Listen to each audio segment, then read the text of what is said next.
the approaching storm, the prideful fleet. Commander HFY stood tall in the observation dome of the warship Eternal Dominion. His four arms crossed confidently across his chest as he gazed at the star system ahead. The Zauran Confederation had ruled this sector of space for over 4 centuries. Their purple-hulled vessels were known across 100 worlds as harbingers of inevitable conquest. Today would be no different. The holographic display flickered to life before him. Tactical Officer Nerix approached with measured steps. Her silver eyes reflected the glow of the screen. She had served under HFY for 20 cycles and had never questioned his judgment. Today was no exception. "Commander, we have completed our scans of the human settlement," Nerix reported. Her voice carried the calm certainty of a warrior who had seen countless victories. The colony designation is Kepler 442b. Population approximately 2 million. Mostly civilian with minimal military presence. HFY's mandibles clicked together in satisfaction. The Zauran had encountered dozens of species in their expansion. Most surrendered immediately when they saw the might of the Confederation fleet. Those who resisted were crushed within hours. These humans would be no different. "What defenses do they possess?" HFY asked, though he already assumed the answer would be unimpressive. Nerix manipulated the hologram. Images of human vessels appeared in the air. They were blocky and utilitarian. No elegant curves like Zauran ships. No beautiful energy matrices glowing along their hulls. Just dull metal boxes with visible rivets and welding seams. 6 patrol corvettes and 2 orbital defense platforms, Nerix continued. Their weapons appear to be chemical propellant-based projectile systems. No plasma technology detected. No graviton beams. Their largest vessel is barely 300 meters in length. A ripple of amusement passed through the bridge crew. Chemical propellants. Such primitive technology had been abandoned by advanced civilizations millennia ago. The Zauran used refined plasma that could melt through reinforced titanium like hot vapor through ice crystals. And their defensive shields? HFY inquired. "Minimal electromagnetic barriers only," Nerix replied. "Our weapons will penetrate them without difficulty." Intelligence suggests they have only been a spacefaring species for approximately 150 years. They are technological infants. HFY turned to address his crew. 200 Zauran warriors occupied the bridge of the Eternal Dominion. Each one was a veteran of multiple campaigns. Behind this flagship traveled 49 additional warships. Cruisers, destroyers, and support vessels. Together they carried enough firepower to reduce an entire moon to molten slag. "Attention all ships," HFY broadcast across the fleet channel. "We stand before another primitive species that occupies valuable territory. This system contains 3 habitable planets and abundant resources. The Confederation requires these worlds for expansion. We will offer the humans one opportunity to surrender their colony peacefully. If they refuse, we will demonstrate why the Zauran Confederation has never known defeat." Affirmative responses came from every ship captain. The fleet moved into attack formation. It was a beautiful sight. 50 vessels arranged in perfect geometric patterns. Their plasma cannons charged and ready. Their shields shimmering with contained energy. First contact. The human response came within the hour. A transmission from the colony appeared on HFY's screen. A human male looked back at him. The creature had only 2 arms and 2 eyes. Its skin was pale pink, almost fragile looking. It wore a simple military uniform with insignia HFY did not recognize. "This is Colonel Marcus Webb of the Kepler 442 Colonial Defense Force," the human said. His voice was calm but firm. "We have detected your fleet approaching our system. State your intentions." HFY leaned forward. "I am Commander HFY of the Zauran Confederation. Your colony occupies territory that belongs to our empire. You will evacuate this system within 48 hours. Any resistance will be met with overwhelming force." Colonel Webb's expression did not change. "Commander, this colony has been legally established for 30 years. These people have built homes and families here. We will not abandon them. I urge you to withdraw peacefully. Violence benefits no one." Such naive words. HFY had heard similar pleas from countless species. They all ended the same way. "You have primitive weapons and minimal defenses," HFY said coldly. "We have 50 warships equipped with technology you cannot match. Surrender is your only logical option." The human colonel took a deep breath. "We will defend our home, Commander. That is our final answer." The transmission ended. HFY felt no anger, only mild disappointment. Another species choosing pointless resistance over practical surrender. He turned to his weapons officer. All ships prepare to engage. Target their defense platforms first. Then eliminate their patrol vessels. Avoid striking the colony itself if possible. We want the infrastructure intact for Zauran settlers. The fleet advanced. The human defenders scrambled to intercept. Their 6 corvettes took position between the Zauran fleet and the planet. The orbital platforms activated their targeting systems. It was brave but futile. The battle begins. The first exchange of fire was brief. Zauran plasma cannons unleashed brilliant purple streams of superheated energy. They struck the human corvettes with precision. The electromagnetic barriers flickered and failed within seconds. The plasma burned through the outer hulls. But something unexpected happened. The human ships did not explode. The plasma burned holes in their armor, yes, but the vessels remained operational. Their compartmentalized design prevented catastrophic damage. Bulkheads sealed automatically. Backup systems activated. And then the humans returned fire. The projectile weapons looked crude. Simple metal slugs launched by chemical explosions. But these slugs moved fast. Very fast. They impacted Zauran shields with tremendous kinetic energy. The shields held, but the impact readings were higher than expected. Continue firing, HFY ordered. Concentrate plasma beams on single targets. Burn through their armor completely. The Zauran fleet focused fire on one human corvette. Multiple plasma beams converged on the small vessel. The armor glowed white-hot. Metal began to melt and peel away. The corvette's engines failed.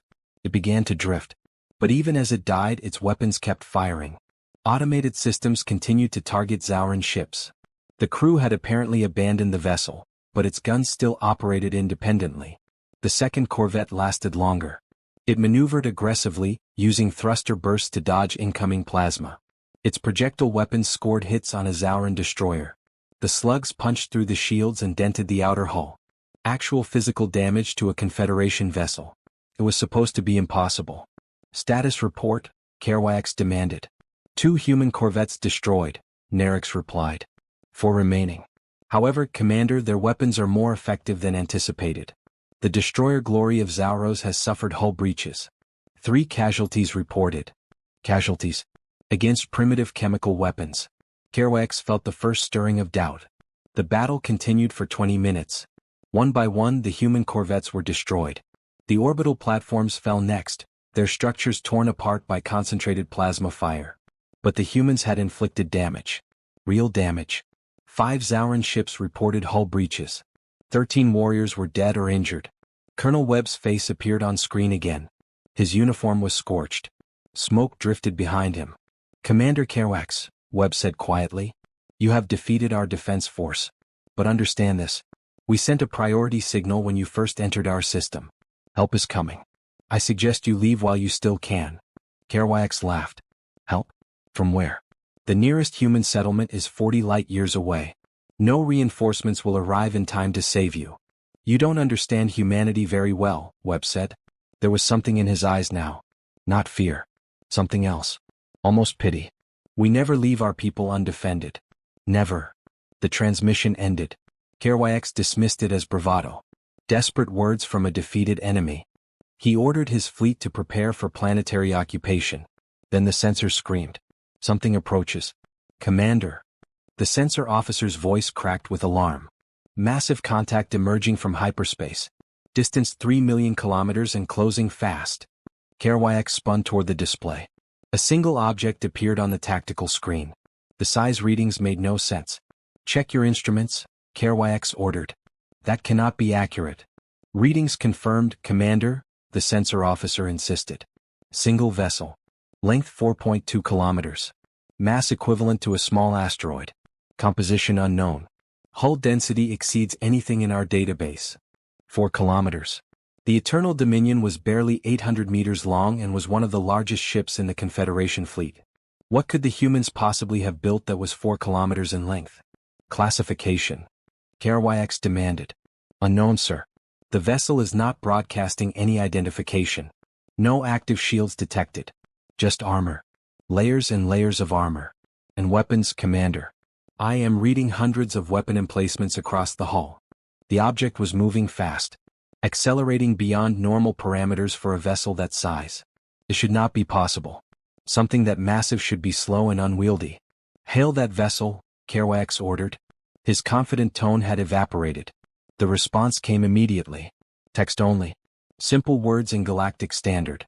U.S. Sovereign. Stand down immediately or be destroyed. You have attacked a human colony.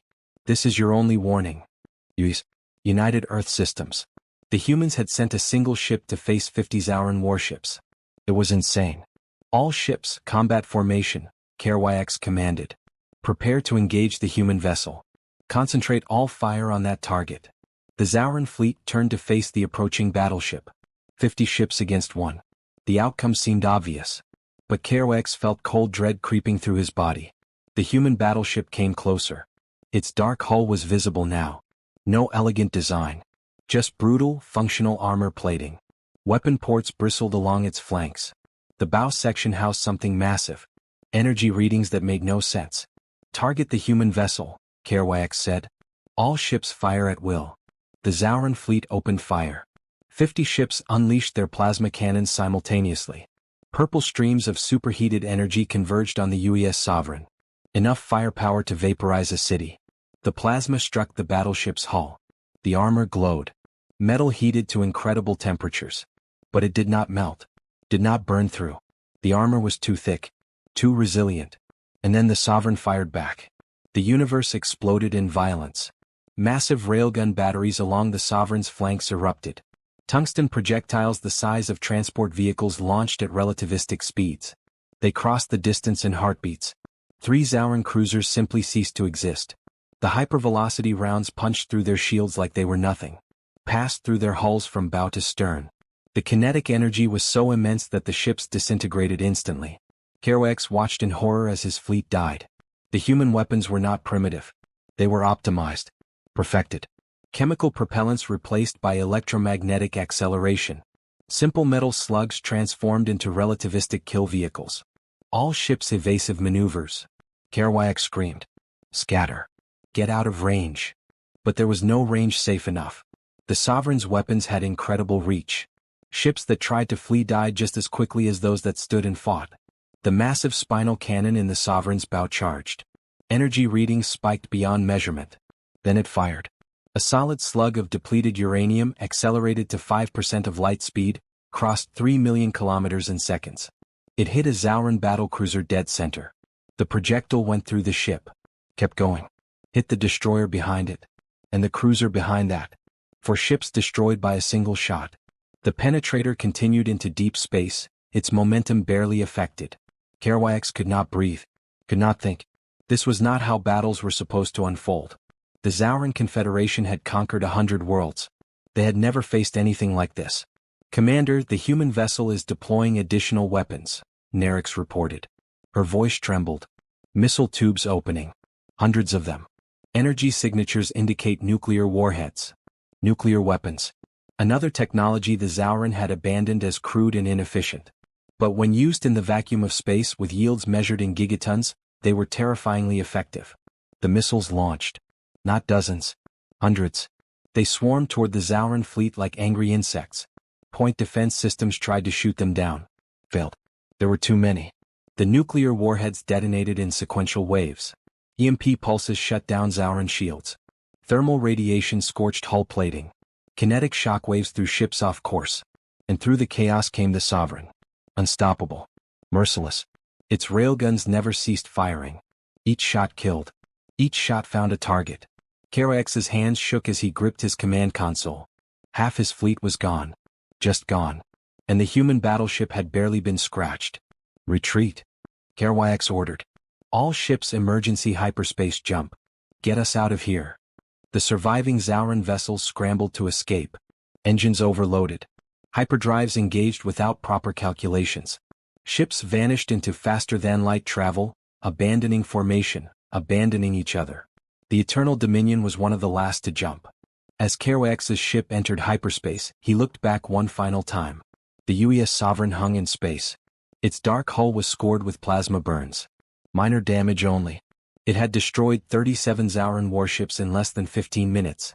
And Kerouac understood the terrible truth. The humans had not sent their best ship. This was just one vessel. Earth had fleets. Dozens of battleships. Hundreds of cruisers. All armed with these horrifying weapons. The Zauran Confederation had made a catastrophic mistake. They had attacked a species that had spent centuries perfecting the art of killing each other. A species that built weapons not for honor or glory, but for pure destructive efficiency. As hyperspace swallowed his ship, Kerouac knew his military career was over.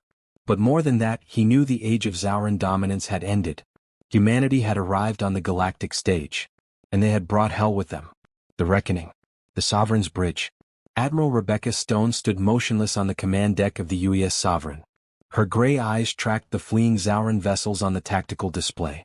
13 enemy ships had escaped into hyperspace. 37 had been destroyed. The numbers scrolled across her screen with clinical precision. Around her, the bridge crew worked with practiced efficiency. No celebration. No cheering. This was not a victory to celebrate. This was a message being delivered. A statement being made to the galaxy. Damage report, Stone said quietly. Lieutenant Commander James Park looked up from his station. His dark hair was neat despite the battle. His uniform showed no signs of stress. That was the human way. Calm under fire. Professional always. Hull integrity at 92%, Admiral, Park reported. Armor ablation minimal.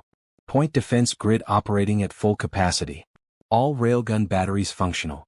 Mass driver primary coil needs calibration but is operational. Engineering reports we are fully combat effective. Stone nodded.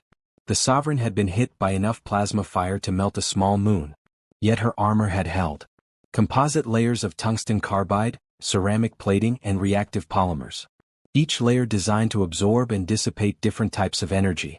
Beneath that, a honeycomb structure that distributed kinetic impacts across the entire hull. The Zauran had focused on energy shields. Humanity had focused on not getting hit in the first place and surviving when they did. Different philosophies. Different results. Status of the colony? Stone asked. Kepler 442 reports minimal damage, Admiral, Communications Officer Sarachin replied. Colonel Webb confirms all civilians are safe. The orbital platforms are destroyed, but ground-based defenses remain intact. They're requesting permission to begin recovery operations for the fallen Corvette crews. Stone closed her eyes briefly. 8 Corvettes had defended the colony. Only 2 had survived. Good people had died buying time for the Sovereign to arrive. Their sacrifice would not be forgotten. Grant permission, Stone said. And transmit my personal commendations to Colonel Webb and his forces. They held the line when it mattered most. Yes, Admiral. Stone walked to the observation port. Beyond the reinforced crystal, space was littered with debris. Pieces of Zauran warships drifted in the void. Some sections still glowed with residual heat. Others tumbled slowly, dark and lifeless. The Sovereign was old by Earth Defense Fleet standards. Commissioned 18 years ago. She had fought in the Belt Wars, the Titan Insurrection and the Mars Blockade. Human conflicts. Brutal, unforgiving wars where humanity had learned to kill itself with terrible efficiency. Now that knowledge had been turned outward. Admiral, we're receiving a transmission from Earth Command, Shin reported. Priority Alpha. Admiral Okonkwo requests immediate briefing. Stone straightened her uniform. Put him through. Main screen. The holographic display shimmered. Admiral Marcus Okonkwo appeared. He was a tall man with dark skin and sharp features. As Supreme Commander of Earth Defense Forces, he oversaw humanity's entire military apparatus. 200 warships. 15 battle fleets. Millions of personnel. Admiral Stone, Okonkwo said. His deep voice filled the bridge. Status report. Sir, the Zauran attack fleet has been neutralized, Stone replied. 37 enemy vessels destroyed. 13 escaped into hyperspace. Kepler 442 colony is secure. Civilian casualties are minimal. Military casualties are 73 personnel from the Colonial Defense Force. Okonkwo's expression remained neutral. And the Sovereign? Combat effective, sir. Minor damage only. We are ready for follow-up operations. Good. Okonkwo leaned forward. Because the situation is evolving. Intelligence has been monitoring Zauran communications. The survivors transmitted detailed battle reports back to their home systems. The entire Confederation now knows what happened at Kepler 442. Stone waited. She had expected this. The Zauran High Command is convening emergency councils, Okonkwo continued. We're intercepting panic transmissions across their empire. They're pulling back forces from contested borders. Recalling exploration fleets. They're scared, Admiral. Genuinely terrified. As they should be, sir. Okonkwo nodded slowly. Command has decided this is an opportunity. The Zauran Confederation has spent 4 centuries expanding through intimidation and overwhelming force. They've conquered dozens of species. Enslaved entire populations. Now they've made the mistake of attacking humanity. Stone understood where this was going. Orders, sir? You will proceed to the Zauran border, Okonkwo said. The 3rd Fleet is being deployed to join you. 12 battleships, 24 cruisers and support vessels. You will establish a defensive perimeter along human space and make it absolutely clear that any further Zauran aggression will be met with total war. Understood, sir. Admiral, I want to be perfectly clear about our objectives, Okonkwo said.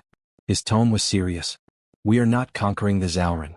We are not seeking to expand into their territory. But we are going to ensure they never threaten human colonies again. Show them our strength. Make them understand the cost of challenging Earth. Yes, sir. The transmission ended. Stone turned to her crew. They had heard everything. They knew what was coming. Lieutenant Park, plot a course to the Zauran border, Stone ordered. Maximum sustainable speed. We're going to wait for the 3rd Fleet to arrive, then we're going to have a conversation with the Confederation. Course plotted, Admiral. ETA to border zone is 6 days. Helm, execute. All hands prepare for extended operations. The Sovereign's massive engines ignited. The battleship began moving away from Kepler 442, leaving the recovering colony behind. Admiral Stone watched the planet recede on her display. Those people down there would sleep safely tonight. That was what mattered. The Zauran homeworld. Across the void of space, on the Zauran homeworld of Zal Prime, the High Command Chamber was in chaos. Commander Kerouac stood before the assembled leadership. His uniform was scorched. His forearms trembled slightly. He had arrived on the homeworld only hours ago, his damaged flagship barely capable of hyperspace travel. Supreme Leader Vorthan sat upon the central throne. His ancient scales were silver with age. His 6 eyes fixed on KRYX with an intensity that made the younger warrior want to flee. Explain, Vorthan said. The single word echoed through the chamber. KRYX swallowed. Supreme Leader, we encountered resistance beyond all projections. The human vessel that engaged us possessed weapons and armor technology we have never encountered. Our plasma cannons were ineffective.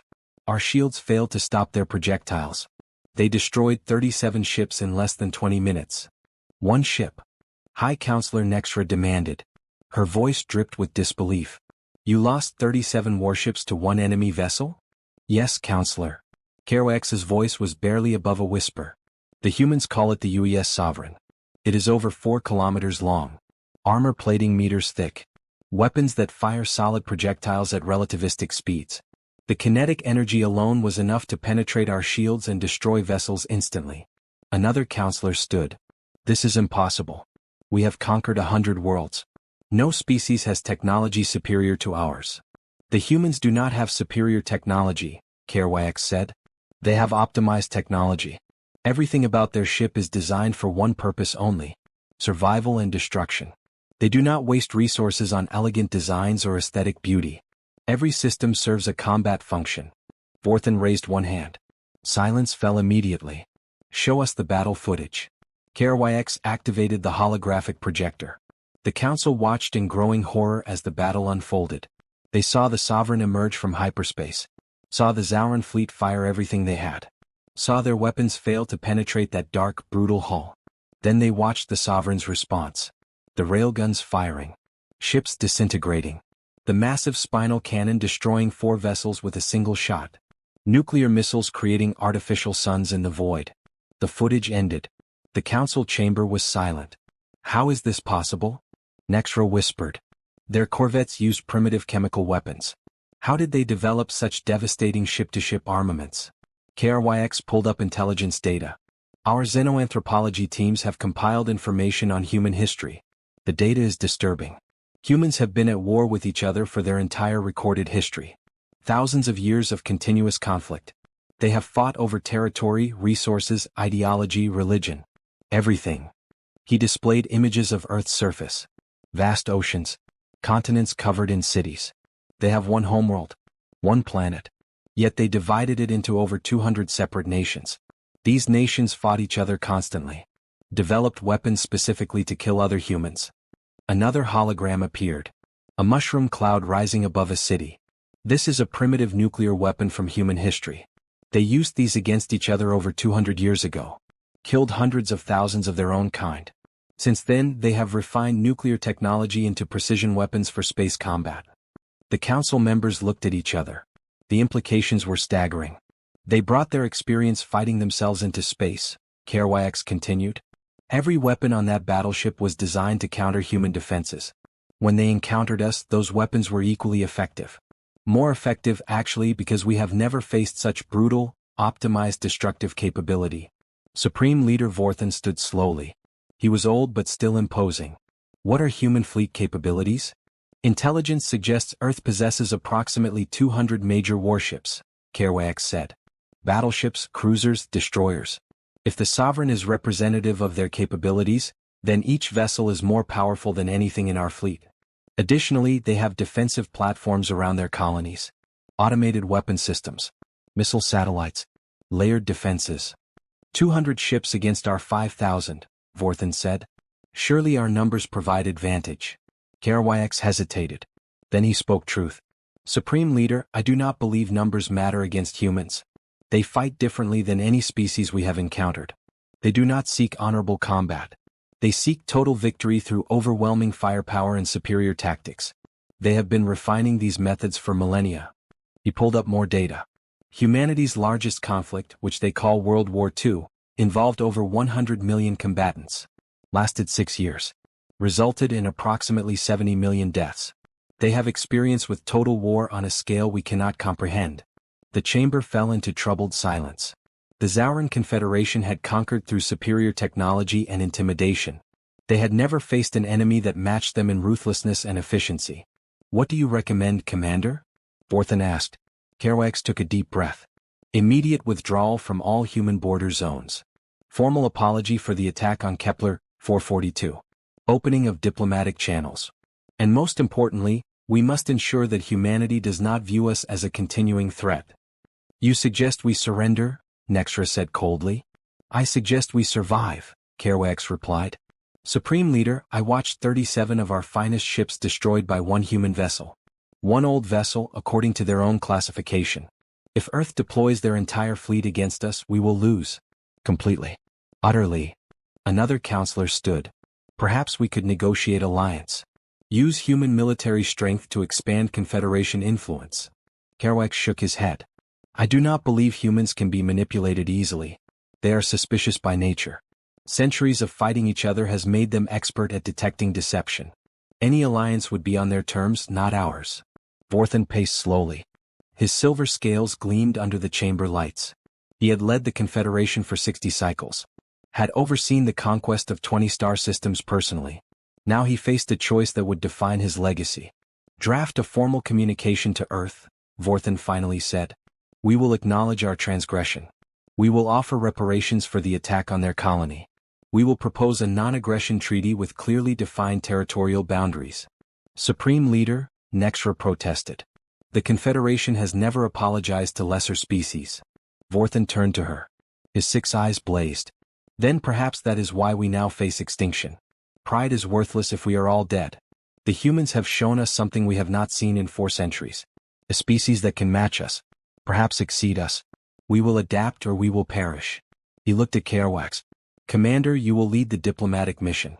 You have seen human capabilities firsthand. You understand what we face. Make them understand that the Confederation seeks peace. Yes, Supreme Leader. And Commander, Vorthan added quietly, make them understand that we are no longer a threat. Because if we fail in this, I fear the Confederation will not survive the next decade. Admiral Stone's decision. 6 days later, the U.S. Sovereign arrived at the designated border zone. The Third Fleet was already there. 12 battleships hung in formation. Each one similar to the Sovereign in design. Brutal, functional, deadly. 24 cruisers formed a defensive screen. Smaller but no less lethal. Admiral Stone reviewed the fleet manifest. The U.S. Thunderchild, indomitable, relentless, vengeance. Names that spoke of human determination. Ships built by a species that had learned long ago that survival meant being willing to fight harder than anyone else. "Admiral, we're receiving a transmission," Chin reported. "Zauran source.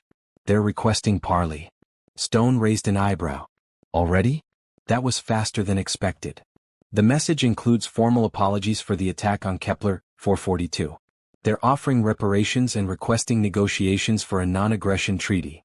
Stone considered this. Earth Command had expected months of tension. Perhaps limited skirmishes. The Zauran were surrendering immediately. Completely. "Verify the transmission is from official Zauran High Command," Stone ordered.